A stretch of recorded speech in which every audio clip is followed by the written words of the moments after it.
In this video, I want to talk about finding a final amount in a word problem on exponential growth or decay. So let's look at this first problem. It says that an amount of $3,000 is invested at 6.5% annual interest compounded yearly. How much will be in the account in 10 years? So the question is asking us, we have $3,000 to start, and every year we get an additional 6.5%. So every year we can take that original 3,000 and we multiply it by 1, which is itself 0.065. So basically we're multiplying it by 1, let's write it this way, plus 0.065, which is 6.5%. So we're multiplying it by itself, the $3,000, plus 6.5% annual interest. And we're doing that every year for 10 years, right? So every year we multiply by 1 plus 0.065, which, and then when we do that 10 times in a row, we can write that as the 10th power, right? Because powers are the same thing as repeated multiplication.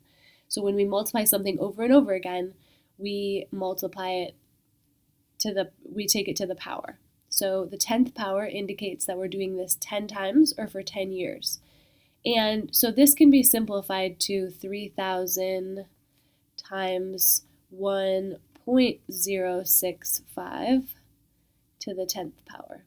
Okay, so now we can bring our calculator in and figure out what that is.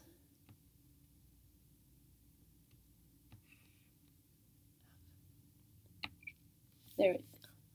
Okay, so we have 3,000 times parentheses 1.065 to the 10th power parentheses. So that's 1.065 to the 10th power, and this is the total amount, $5,631.41. 5631.41.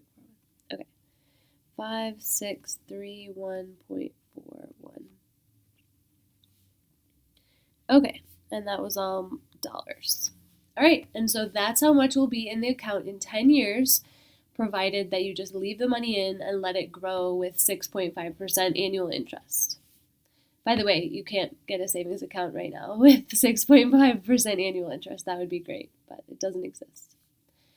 Okay, next question says the half-life of a radioactive isotope is the amount of time it takes to reduce to half its original mass.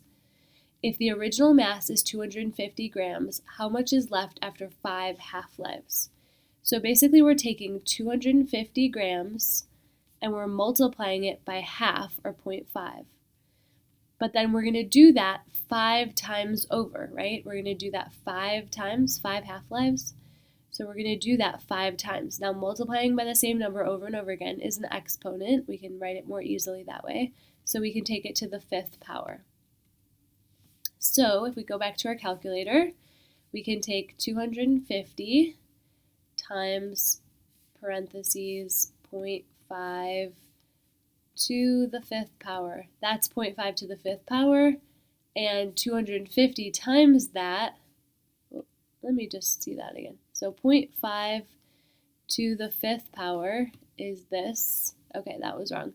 0.5 to the 5th power is this, times 250 is this, 7.8125. I think I actually had the final answer and then I pressed equals again. Okay, so it's 7.8125.